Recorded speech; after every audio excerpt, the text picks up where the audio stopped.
Hello everyone, এখন বাজে ঘড়িতে 7টা মতো, সন্ধ্যা হয়ে গেছে। আমি ঘুম থেকে উঠে দেখি বাইরেরটা অন্ধকার হয়ে গেছে। তো দেখছি 7টা মতো বেজে গেছে। তো আমার এদিকে কিছু খিদেও পেয়ে গেছে, তার জন্য ভাবলাম কি বানানো যায় দিয়ে রান্নাঘরে চলে আসলাম। দেখছি চাউমিন আছে, কারণ আজকে বাইরে থেকে কিছু খেতে পারবো না। আজকে সোমবার, নিরামিষ খাই।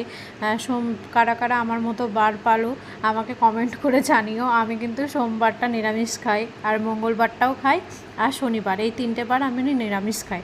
তার জন্য আজকে সোমবার বাইরে থেকে কিছু খাবো না বলে ভাবছি যে কি খাওয়া যায়। তো দেখছি রান্নাঘরে এসে 2 প্যাকেট চাউমিন আছে। তা দেরি না করে আমি তাড়াতাড়ি সিদ্ধ চাপিয়ে দিয়েছি। তো চাউমিনটা সিদ্ধ হয়ে গেছে, তারপরে বাদামটা ভেজে নিয়েছি। তো এদিকে দেখো, আমি শুধু আলু দিয়ে চাউমিনটা করব, কারণ আজকে নিরামিষ চাউমিন, তাই শুধু আলু দিয়েই করছি। আর অন্য কোনো সবজিও দেওয়া যায়, কিন্তু আমার অন্য কোনো সবজি দিয়ে ভালো লাগে না চাউমিন খেতে।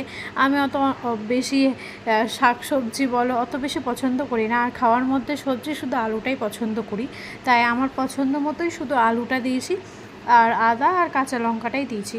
তো দেখো, এখানে আলুটা ভাজা ভাজা হওয়ার পরে আমি জিরে গুঁড়ো, ধনে গুঁড়ো, আর লঙ্কার গুঁড়ো, আর হলুদ, লবণ, আর হচ্ছে কি গোলমরিচের গুঁড়ো সব কিছু দিয়ে নাড়াচাড়া করে আমি সয়া সস দুটোই দিয়ে দিয়েছি। এইগুলো দিয়ে আমি আজকে চাউমিনটা করব। তো এর মধ্যে চাউমিনটা দিয়ে দেবো, তারপরে বাদামটা দিয়ে নাড়াচাড়া করে লাস্টে একটু গোলমরিচের গুঁড়ো দিয়ে আমি নামিয়ে দেবো।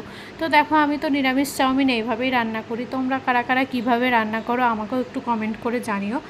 যেহেতু আমি আলু দিয়ে করছি, তাই আমি এইভাবেই রান্না করি। তোমরা চাইলে অনেক সবজিও দিতে পারো, কারণ অনেক সবজি দিয়ে ভালো লাগে, কিন্তু আমি বেশি সবজি খেতে পছন্দ করি না, যাই আর কি। কিন্তু আমার বাবার বাড়ি আর আমার শ্বশুর বাড়ি সবাই বলে নাকি যে আমার হাতে চাউমিন নাকি ওদের খুব ভালো লাগে। তাই আমি যখনই করি তখনই আমার হাতে চাউমিনই ওরা পছন্দ করে। আমি যদি বাবার বাড়ি যাই, তাহলে আমার বাবার বাড়িতে মা, বাবা, দিদা, দাদু, মামা, মামি, মাসিমুনি, মেশো সবাই আমার হাতে চাউমিন খেতে ভালোবাসে। তাই ওখানে গেলেও আমাকে চাউমিন করতে হয়, শ্বশুর বাড়িতে এসেও আমাকে চাউমিন করতে হয়, কারণ আমার শ্বশুর শাশুড়ি, আমার বর, যা ভাসুর সবাই আমার হাতে চাউমিন খেতে ভালোবাসে।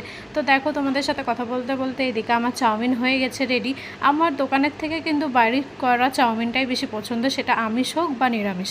তো আমি দেখো এখানে খেয়েও নিচ্ছি। আমার কিন্তু খুব ভালো লেগেছে। তোমরাও যদি চাও তো আমার মতো একবার ট্রাই করতে পারো, এইভাবে চাউমিন রান্না করতে পারো। অবশ্যই তোমাদেরও ভালো লাগবে, আমার তো ভালো লেগেছে।